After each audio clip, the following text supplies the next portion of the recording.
Have you given any thought to how many times in your life you have had to adjust to a different role or different responsibilities? And when you stop and think about how many times you have successfully already adjusted a role, taken on a new responsibility successfully, it makes it easier for you to then transition and become a dementia caregiver.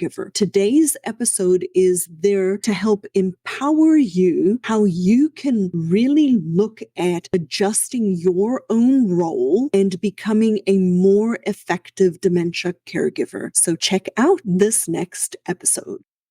Hey, Christian caregiver, welcome back to the podcast where I teach Bible-believing Christians how to change the dementia narrative so that we can ease caregiver burden and build community of like-minded people around you on your caregiver journey. We are going to talk today a little bit about how to adjust your role and become a dementia caregiver. I think this is not something that very many people talk about, is looking at our unique roles and responsibilities when we come into a caregiving journey. Our lives are a series of adjustments. We are constantly in flux. Today isn't the same as tomorrow, and tomorrow isn't the same as the next day. And in our lives, we have held or we hold multiple different roles, and they each impact one another. And just think about yourself. How many different roles do you have? Are you a wife, a mother, a granddaughter, a grandson, a husband, a employee, a boss, an elder in a church, a spouse, a parent? These are all unique roles that each have different responsibilities as we are in these different roles. And whenever we are going through our lives are really just a series of adjustments to different transitions that require an adaptation to a different role. When we were young and we grew up, we at one point were a young adult, and maybe we got engaged and then we got married, and that turned us into somebody's spouse on top of being a person's child or the daughter or the son. But that role of being a husband or a wife needed time to be adjusted to. The same thing when we became parents. We had to adjust to the role of being a parent. Sometimes the responsibilities come sooner because there are tasks attached to the responsibilities, but it takes us time sometimes to adjust to a new role. A lot of people struggle when their children leave the house, when they become empty nesters. They go through a period of transition because of those unique role of being the mom or the dad and the 24-hour parent of a child who has now left the home. And now we have to get back into the relationship of perhaps we had neglected our husband or our wife, and now the children aren't there, so we have to adjust to another transition. So every transition that we have in life requires an adaptation to us assuming a different role. Our lives are not static. Another way that I describe it is life and dementia is an ever-rolling stream. And what I want us to remember today is that we have to adjust to different roles as we become a dementia caregiver. It may not have been a role that we were actively seeking. I don't know of anybody other than maybe a professional caregiver who actually seeks to become a dementia caregiver. But it is a transition, it is a change, it is an adjustment in our lives. And it is okay to recognize that. Then after that, in our process of adjusting to becoming a dementia caregiver is a recognition or a realization that caregiving is a mindset. Most things in life life require a different way of thinking about something. When you are in school, you are thinking in the ways of learning and being in school. When you have to transition to becoming a university student, you have to have learned certain skills and certain things, but a big part of it is thinking about yourself now as a university student, or thinking about yourself now in the role of a spouse. The same thing related to caregiving. And caregiving is absolutely 100% a mindset. And if you haven't listened to episode 167 last week, I invite you to go listen to the caregiver reflection question.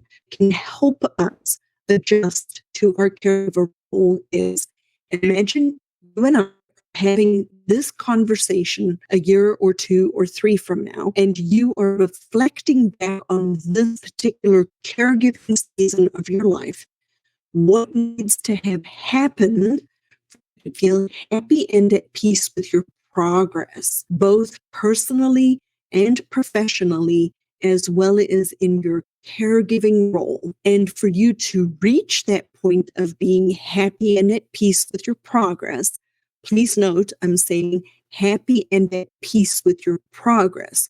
Not happy, but happy and at peace with your progress. What challenges do you need to overcome? What new opportunities do you need to explore? And how can you draw on the strengths that you already have? So we unpack that in episode 167. But the essence of this is that caregiving is a mindset. And like any type of mindset, whether it be thinking God's thoughts after him, or, learning to be resilient, or having a gratitude, grateful, thankful mindset, it's a way to harness your thoughts and learn to think God's thoughts after him. But it is important for us to really reflect on what it is that we want to accomplish in our caregiving journey. Many, many people are constantly just in a reactive state in being a caregiver, as opposed to a proactive state where we are taking action, where we're taking control, not perfect control, but working towards learning what we need to do in order to be an effective caregiver. The third thing that I want us to consider today, as you adjust your role and become a caregiver, a dementia caregiver, is that you need to use all 3 parts of the mind. Our mind is divided into 3 parts: the thinking part, the feeling part, and the doing part. So the thinking part is where we train our brain, think how we think about dementia. This is one of my core beliefs, my core focuses, is that there is such a negative culture and negativity related to just the thought of helping somebody with dementia, that the journey is going to be hard, going to be overwhelming, going to be stressful, going to be devastating. That is very much the narrative surrounding dementia and dementia caregiving. And I'm here to challenge you that it doesn't have to be that way. It doesn't have to be all doom and gloom. It doesn't have to be overwhelming and stressful and decimate your life. But it starts with how we think about our caregiving journey, what we think about dementia itself. When we put dementia into the framework of God's journey for us, and that the wages of sin is death, then dementia is no different or no harder or easier than any process that separates us from the people that we love. And so I challenge us to think differently about dementia. So that's the first part of your brain. The second part of your brain is the emotional side, the feeling side. And when you are transitioning and becoming and adjusting to your role as a dementia caregiver, you do need to acknowledge your feelings. Yes, there is a sense of loss. Yes, there is a sense of grief. Yes, there is a sense of sadness. Those feelings are real, but they're not necessarily reality. And I just last week had an episode where we talked about about how to cope with negative emotions of being a dementia caregiver. That was episode 168. But we do need to acknowledge your feelings. You do need to acknowledge what you are experiencing and what you're feeling.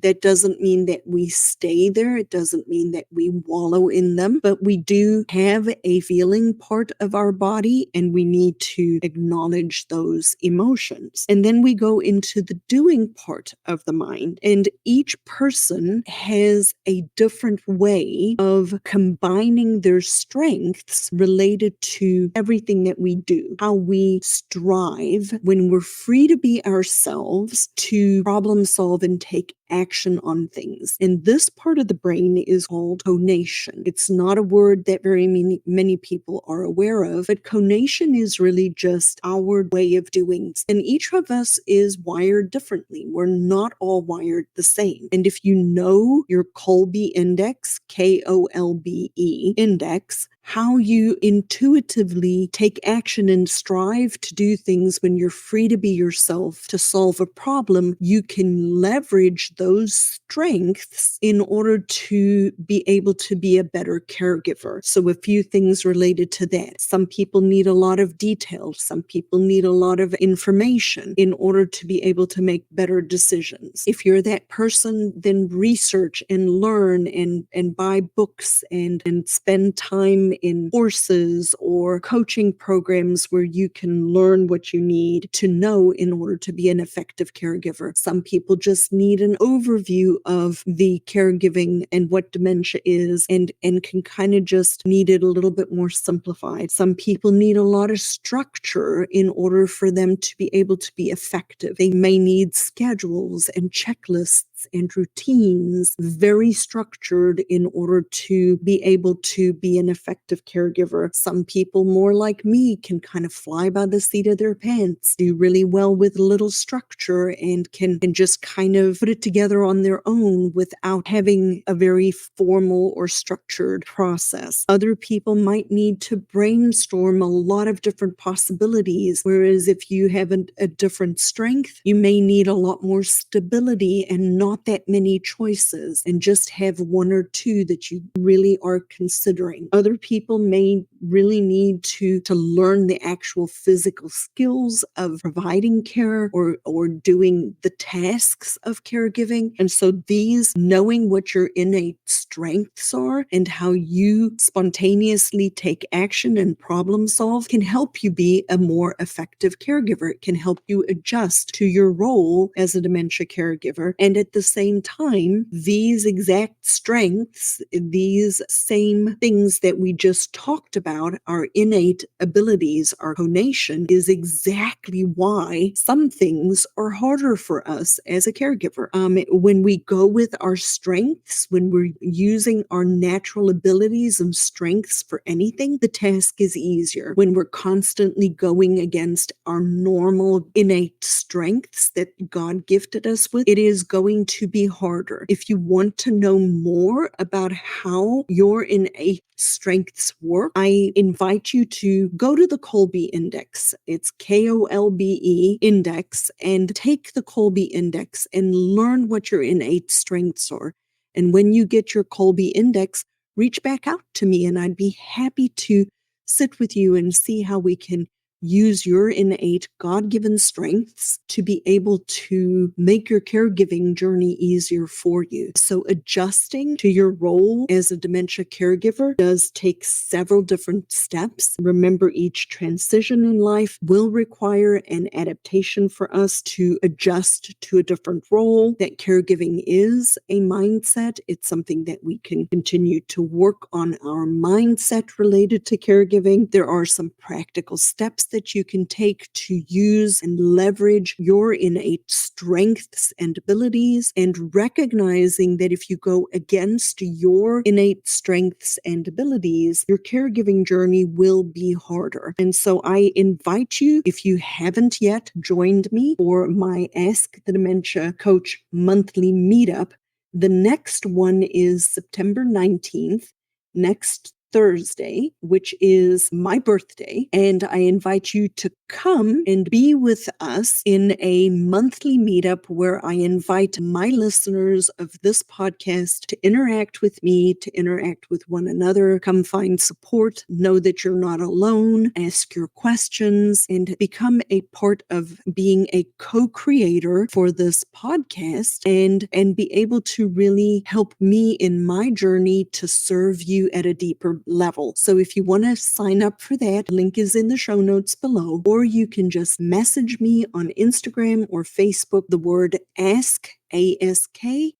That's the word ask, to get the link to sign up for the Ask the Dementia Coach monthly meetup. And as I end all of my podcasts, may the Lord bless you and keep you. And I really look forward to seeing you next week.